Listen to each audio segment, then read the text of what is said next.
Okay, welcome back. What we're going to talk about today is we're going to start reading the Epic of Gilgamesh. We read the introduction the other day, but I have since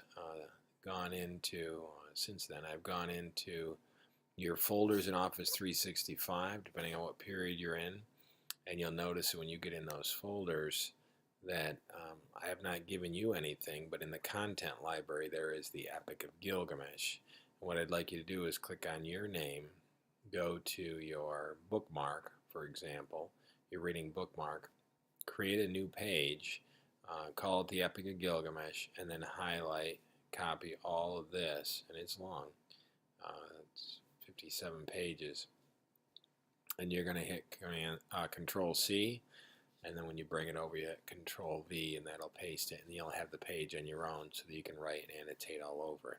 That'll make it a whole lot easier.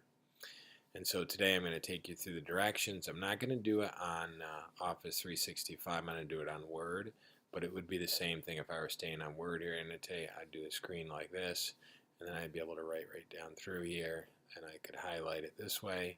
I could open in OneNote, but I recommend highlighting this way or going through and actually annotating on the text. So, like I said, I'm going to read a bit with you first. I'm just going to switch over to my version of it, which is the same as your version. It's just if I write on that one, then if I copy and paste it to you, you'll have all my writings on it, which isn't the worst thing in the world, but I want you to practice annotating on your text. So this is the Epic of Gilgamesh, and after you scroll down through this introduction, which is really just the table of contents, and it goes through the various chapters, including the story of the flood, and ends up with Gilgamesh's life down here. So here's the prologue. Oh gosh, before we do this though, we really need to look at the what we're actually doing with this text, and we're doing four things right now. We're paying attention to toggle back over here so you see it. We're looking for reasons why Gilgamesh is a hero or is not a hero. So if it comes across he was smart, he was brave, obviously examples of a hero. If it talks about he abused his people, did whatever he wanted, examples of not a hero. So we're going to label those H or NH. Now if you find color coding to be helpful, maybe you come up with a color for H or NH, and maybe you highlight these and you actually change it to a certain color. Okay, same thing with fiction or nonfiction. So we're looking to see what parts of the story are true, which is nonfiction. Nonfiction is true, and what's false or fiction. And if you want to come up with two different colors, and you want to keep track of all four of these colors, great. If you just want to use the letters next to it, that would be terrific as well. We will take some time later on to go back through and pick out those examples and create kind of a T-chart. But if you're taking notes as you go, just like in our CLAs, it makes it so much easier when you go to write something or you want to find specific evidence.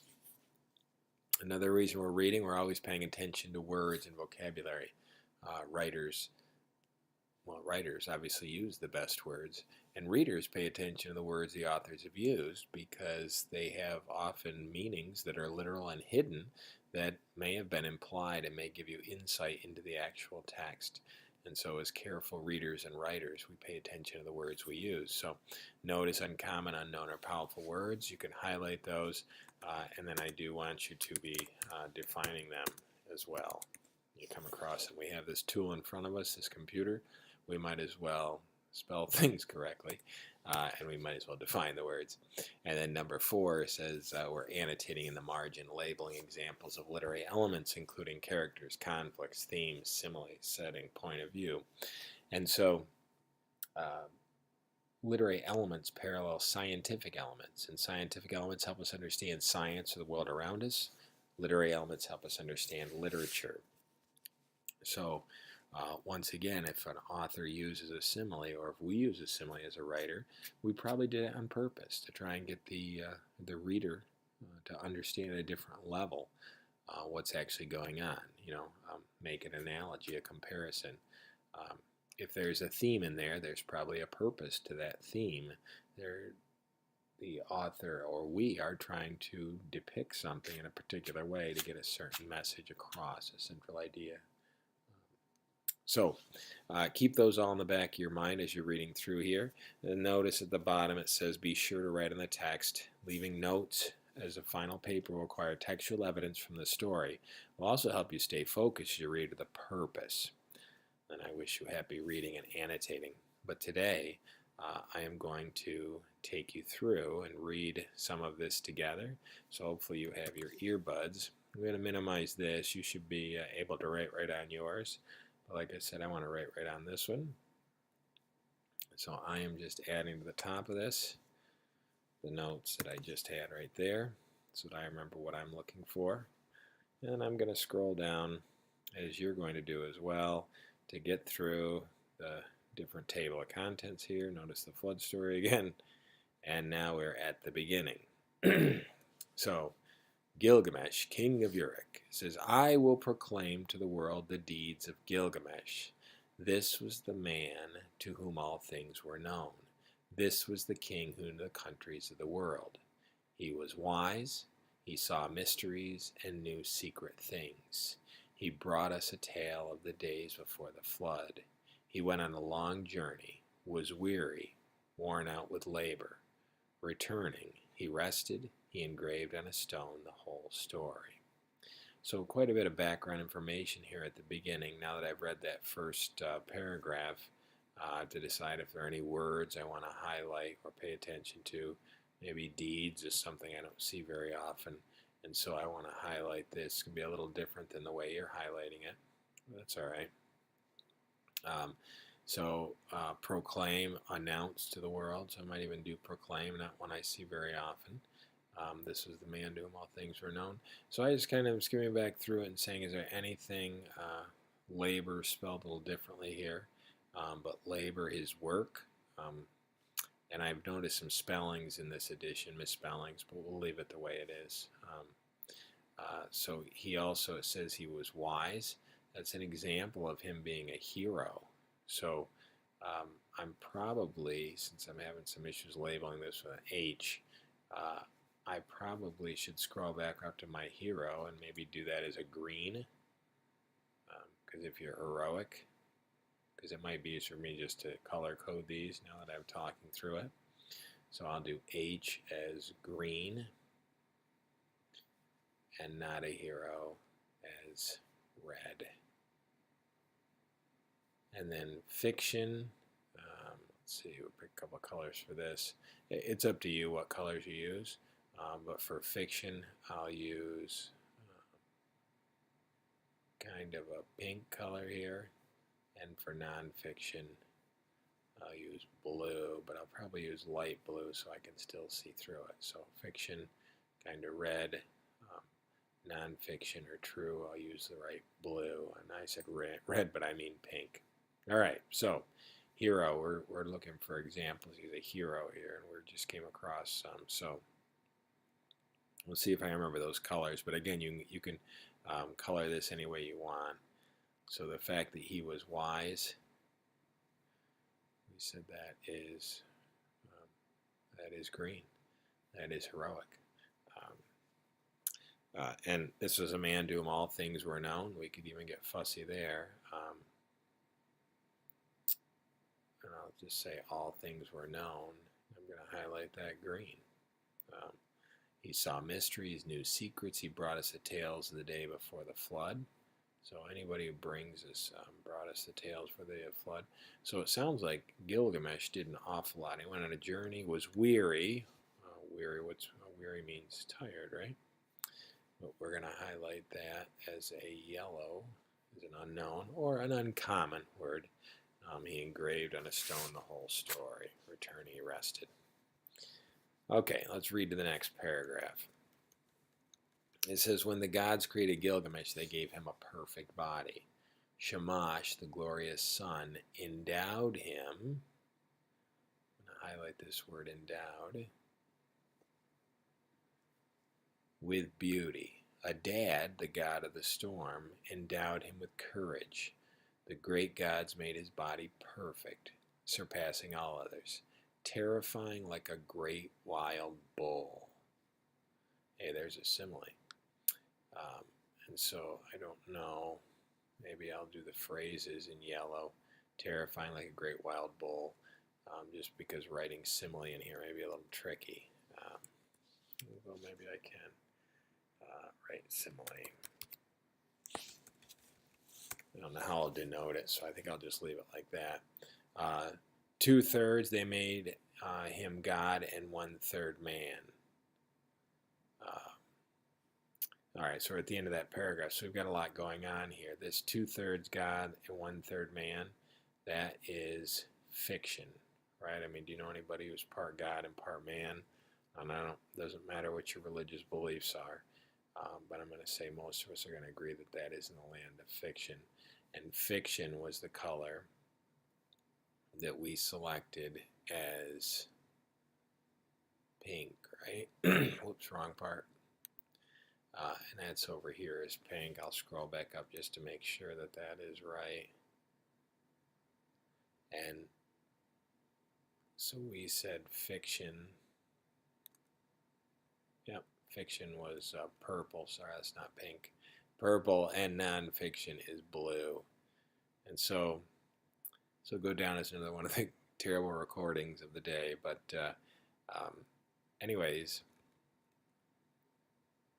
we are continuing to annotate the text, and it will help if we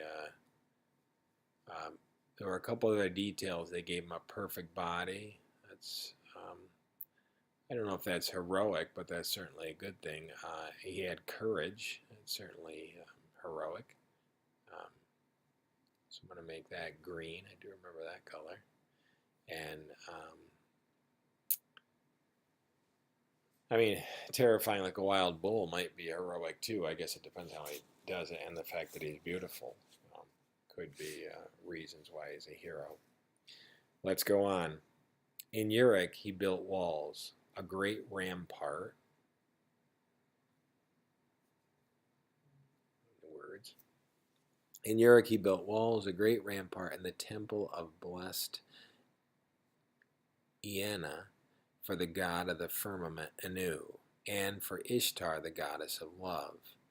Look at it still today. The outer walls, where the cornice runs, it shines with the brilliance of copper. In the inner wall, it has no equal.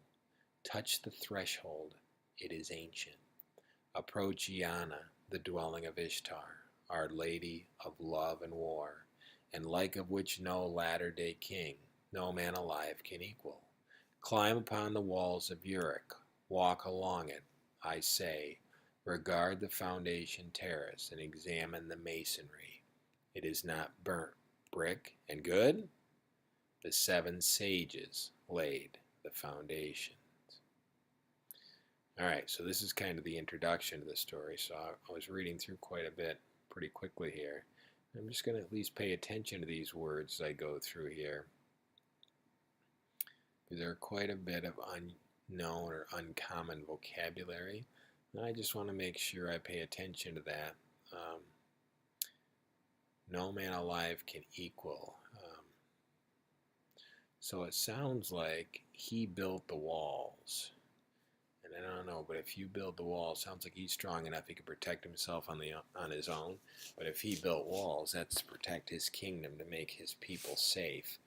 That sounds relatively heroic. He also built the temple. And so the temple, building the temple is obviously heroic because if you've noticed, there are multiple gods, making them polytheistic. And so if they worship these gods, they certainly believe the gods would take care of them. And so Gilgamesh is able to do that in such a way that his people have advantage, that the gods are going to favor him. And he said, no man alive can equal what he has built here. That's how heroic that he is. Okay, so that's basically the introduction. That is just this part that gets us going. I will proclaim the words of the deeds of Gilgamesh. And now the actual story that was written upon the walls in cuneiform begins. All right? So Gilgamesh went abroad in the world, but he met with none who could withstand his arms, till he came to Uruk. But the men of Uruk muttered in their houses, Gilgamesh sounds the tocsin for his amusement, his arrogance. Some powerful words here. That is not the color I wanted. So this word should be, look at that, it should be yellow. Gilgamesh sounded the tocsin for his amusement, his arrogance has no bounds, both day and night. No son is left for his father, for Gilgamesh takes them all, even the children. Yet the king shall be a shepherd to his people. The king should be a shepherd to his people. His lust leaves no virgin to her lover, neither the warrior daughter nor the wife of the noble. Yet this is the shepherd of the city, wise, comely, and resolute. All right, so we got some issues. We got some things going on here. First of all, if he went abroad, right, he went off into other countries. But he met with none who could withstand the arms till he came to Uruk. But the men of Uruk muttered in their houses, and this tocsin sounds like this ceremonial, like noisemaker, if you will. And he sounds this thing, and he does whatever he wants. That is not, same with arrogance. He has no bounds. So he does whatever he wants. To me, that is not heroic. So we got no son is left to his father. He takes them all, even the children. The king should be a shepherd to his people. His lust leaves no virgin to her lover, neither the warrior daughter nor the wife. So let's just take part of that. We don't need, oh, come on. We're going to take this part right here, and we are going to say, that is not heroic. All right, that's not the kind of king or person we want to live with. So his arrogance has no bound. No son is left with the father, so he does whatever he wants with anybody in his kingdom, and that is the way it is. So he's supposed to be wise, comely, and resolute. So it goes on to say, the gods heard their lament. So the people are not happy about this, and so they lament, they're sad, and they bemoan the fact. The gods of heaven cried to the Lord of Uruk. To Anu, the god of Uruk, a goddess made him strong as a savage bull. None can withstand his arms. No son is left with his father, for Gilgamesh takes them all. And is this the king, the shepherd of his people? His lust leaves no virgin to her lover, neither the warrior's daughter nor the wife of the noble. When Anu had heard their lamentation, the gods cried to Aruru, the goddess of creation, you made him, O Aruru. Now create his equal. Like it be as like him as his own reflection. His second self, stormy heart for stormy heart. Let them contend together and leave Uruk in quiet. You heard a little repetition there, and so that kind of stands out as earlier stories had that so that people could remember, because this was written, obviously this was told first, oral tradition, and then it came into being written down. Somebody had heard the story hundreds of years later. And so we're actually going to stop right there. I'm going to ask you to continue reading, looking for examples of hero, not a hero. But I do not want you to go past... we're still scrolling down right here. I don't want you to go beyond number 4 in the text. We're almost there, but I'd like you to read the rest of the way. Make sure you've annotated, and then when you're done, if there's still time, look up some of these words and write in the definitions. You can either put them in parentheses right after them, or if you want to get fancy and write them in the margin, that would be fine as well. All right? Well, like I said earlier, happy reading. Continue to annotate, and just get to that number 4. All right, talk to you later.